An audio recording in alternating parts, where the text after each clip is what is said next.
우리는 지금 출애굽기 말씀을 나누고 있습니다. 저는 출애굽을 이렇게 정의 내리는 길을 좋아합니다. 제가 내린 정의는 아니고 출애굽기를 해설한 책에서 만난 정의인데, 저는 이 정의를 들을 때마다 온몸에 전율이 돋습니다. 출애굽은 하나님이 인간의 역사에 직접적으로 개입한 사건이다. 하나님께서 고통 속에 부르짖는 자들의 부르짖음을 들으시고 인간의 역사에 직접 개입하신 사건이 바로 출애굽이라는 것입니다. 인간의 역사에 제대로 개입한 완벽한 사건이 있습니다. 무엇일까요? 성육신입니다. 하나님께서 인간의 몸으로 인간의 역사 속에 오셨습니다. 출애굽과 성육신은 결을 같이 하고 있는 하나님의 놀라운 은혜의 사건인 것입니다.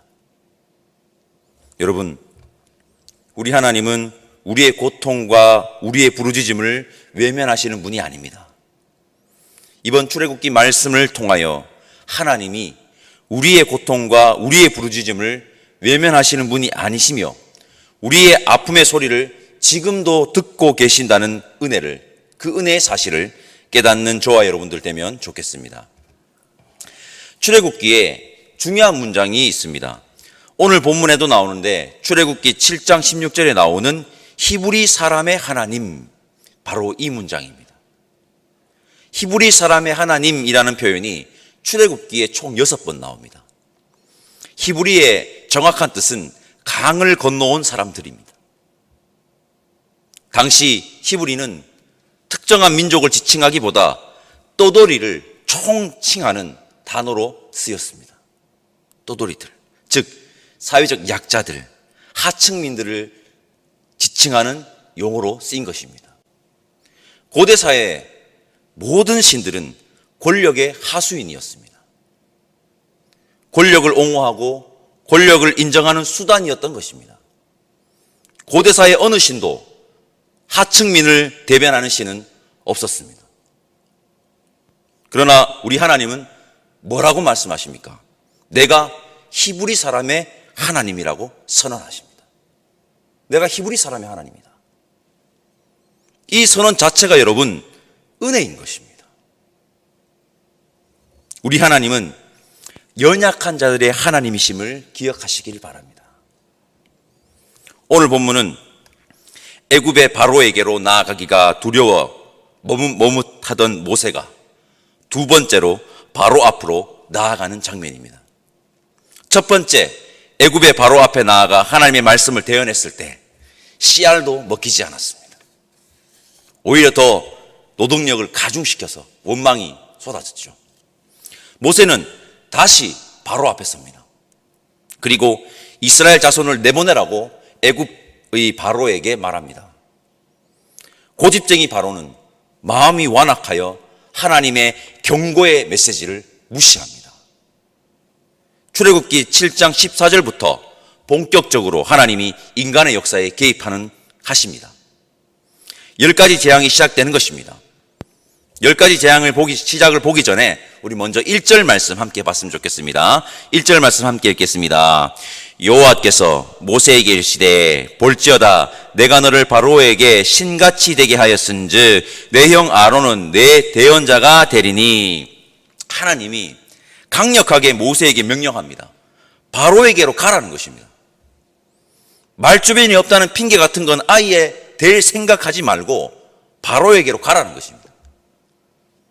그런데 1절을 보면 뭔가 불경스러운 것 같은 구절이 있어 마음에 탁 걸립니다.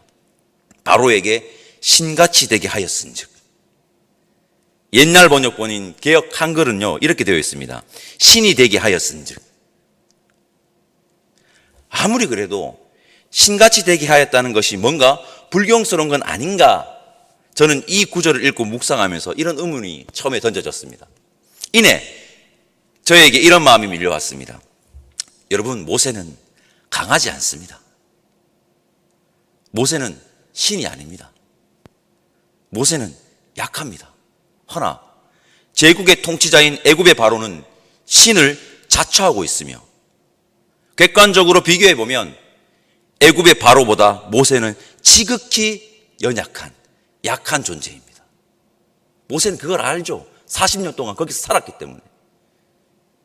그러나 하나님의 백성들이, 그리스도인들이 강력해지는 순간이 있으니 하나님의 말씀을 들고 나아갈 때라는 것입니다.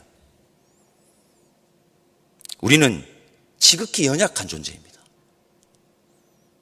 그러니 히브리 사람의 하나님이 우리에게 큰 은혜가 되는 것입니다. 그러나 하나님이 함께하면, 하나님의 말씀을 들고 나아가 선언하는 우리는 여러분 강합니다. 강합니다. 두려워할 필요 없고 하나님의 말씀을 담대히 전해야 하는 자들이 그리스도인임을 우리 잊지 맙시다. 모세와 아론은 바로 앞에 갑니다. 아론이 하나님이 명령하신 대로 지팡이를 바로 앞에 던집니다. 바로 앞에 던져진 지팡이는 뱀이 됩니다. 그러자 바로도 자신의 수하에 있는 자들을 불러가지고 똑같이 지팡이로 뱀이 되게 합니다.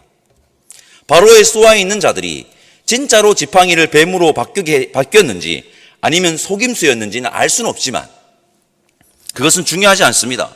중요한 것은 12절, 아론의 지팡이가 그들의 지팡이를 삼키니라. 아론의 지팡이가 그들의 지팡이를 삼켰다는 것입니다. 하나님의 능력에 대적할 자가 없습니다. 맞습니다. 그리고 여기에는요, 정말 중요한 의미가 있습니다. 모세와 아론은 연약한 자들을 억압하는 권력과 맞선 자들이고, 바로의 수하의 사람들은 연약한 자들을 억압하는 권력을 옹호하고 빌붙어 있는 자들입니다. 이 두 무리의 대결입니다. 우리 하나님은 히브리 사람의 하나님, 즉 연약한 자들의 하나님이신즉 아론의 지팡이가 그들의 지팡이를 삼켰다는 것은 연약한 자들을 억압하는 권력을 옹호하고 그 권력에 빌붙은 자들은 연약한 자들을 억압하는 권력과 맞선 자들을 절대로 이길 수 없다는 것입니다. 즉 바로는 하나님을 절대로 이길 수 없습니다. 여러분, 우리 그리스도인들은 연약한 자들을 억압하는 힘이 없는지 감시하는 감시자가 되어야 되지, 연약한 자들을 억압하는 권력의 옹호자가 되어서는 절대로 안 됩니다. 명심 또 명심하셔야 됩니다. 이어서 애굽에서 행한 10가지 재앙 중 첫 번째 재앙이 시작됩니다. 우리 20절과 21절 말씀 함께 읽어보겠습니다. 20절과 21절입니다. 모세와 아론이 여호와께서 명령하신 대로 행하여 바로와 그의 신하의 목전에서 지팡이를 들어 나일강을 치니 그 물이 다 피로 변하고 나일강의 고기가 죽고 그 물에서는 악취가 나니 애굽 사람들이 나일강물을 마시지 못하며 애굽 온 땅에는 피가 있으나. 나일강은 애굽 사람에게 생명의 젖줄입니다. 애굽 사람들은 나일강을 자신들에게 생명을 주는 존재로 여겨서 나일강을 신으로 섬겼습니다. 그 나일강의 물을 피로 물들게 해버렸습니다. 나일강물뿐만 아니라 애굽의 모든 물, 나무그릇과 돌그릇 안에 담긴 물까지 피로 변하게 해버렸습니다. 피로 바뀐 나일강의 물은 더 이상 마시지 못합니다. 이 재앙이 말하는 첫 번째 의미는 생명의 주관자는 여호와 하나님이시라는 것입니다. 그리고 붉게 물든 그 피는 바로의 폭압적 권력에 압제를 당하여 죽음으로 내몰린 모든 이들의 피를 의미합니다. 수많은 아이들이 여러분 나일강에 던져진 사실을 우리는 알고 있습니다. 아무런 이유 없이. 두 번째는 폭압적 권력에 압제당하여 죽음으로 내몰린 모든 이들의 피를 하나님께서 반드시 기억하고 계시니 책임을 묻겠다는 것입니다. 창세기 4장 10절에서 하나님이 아벨을 죽인 가인에게 뭐라고 하십니까? 내 아우의 핏소리가 땅에서부터 내게 호소하느니라. 하나님은 자신의 권력과 욕망을 유지하기 위해 죽음으로 내몰린 자들의 부르짖음을 절대 외면하지 않습니다. 우리는 이 사실을 반드시 기억해야 합니다. 그래야 우리의 삶은 바르게 세워질 것입니다. 이 사실을 기억할 때 우리의 삶은 보다 더 바르게 세워질 것입니다. 하나님은 애굽의 모든 사람들과 애굽의 최고 권력자 바로에게 선전포고를 하십니다. 생명을 주관하는 생명의 주관자는 바로 나 히브리 사람의 하나님이며 폭압으로 인해 희생당한 모든 이들의 피를 나는 기억하고 있다. 여러분, 그 기억하시고 히브리 사람의 하나님, 연약한 자의 하나님을 온전히 순종하는 저와 여러분 되었으면 좋겠습니다. 여러분, 이제 마지막으로 10가지 재앙에 대해서 말씀드리겠습니다. 오늘 보면 7장에서 10가지 재앙이 시작됩니다. 10가지 재앙의 공통점이 있습니다. 그것은 모두 애굽 사람들이 신으로 여겼던 것들이라는 것입니다. 그리고 또 하나의 공통점이 있습니다. 애굽 사람들이 신으로 여겼던 신들은 모두 하나님께서 창조하신 피조물이라는 것입니다. 여러분, 자연의 존재가 사람을 지켜주는 것이 아닙니다. 제가 창세기 1장 28절 읽어보겠습니다.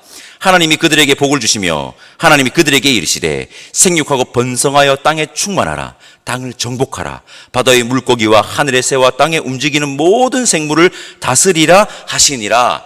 아멘. 창세기 1장 28절을 제가 한마디로 줄여보겠습니다.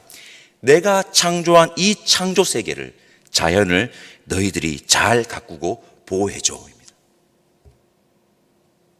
여러분, 분명하게 아셔야 합니다. 자연이라는 존재가, 그 존재 자체가 우리를 지켜주지 않습니다. 우리가 자연을 보호하고 지켜줘야 합니다. 거꾸로 된 겁니다. 그러시는 분 한 분도 없으시겠지만 헛된 것을 의지하지 말고 오직 하나님, 창조주 하나님만을 의지하는 저와 여러분들 되면 좋겠습니다.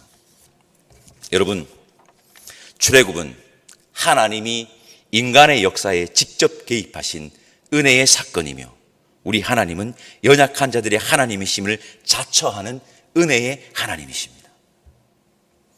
우리는 연약합니다. 그러나 하나님이 함께 계시고 우리가 하나님의 말씀을 들고 선포한다면 우리는 누구보다 강할 것입니다. 세상 앞에 담대하고 당당합시다.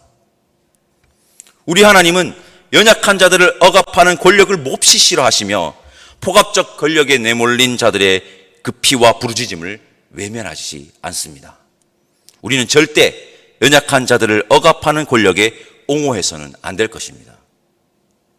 그리고 우리 하나님이 생명의 주관자이시며 자연은 신으로 숭배할 대상이 아니라, 여러분 명심하십시오. 우리가 보호하고 지켜줘야 하는 하나님이 창조하신 피조물이라는 것을 분명하게 아시고 창조주 하나님만을 의지하는 우리가 되면 좋겠습니다. 출애굽은 생명과 해방입니다. 생명과 해방. 하나님은 우리에게 참 생명과 자유를 주시는 하나님이십니다. 성도 여러분, 오늘도 하나님과 동행함으로 당당합시다. 세상의 권력에 억압당하는 연약한 자들이 없는지 외면하지 말고 둘러보는 그리스도인들이 함께 예배드리는 저와 여러분들이기를 간절히 소망합니다. 기도하겠습니다. 하나님, 감사합니다. 오늘도 말씀 앞에 우리를 세우시니 감사합니다. 억압의 굴레 속에 있는 우리에게 참 자유를 주시기 위해 하나님께서 역사하심을 믿습니다. 감사합니다.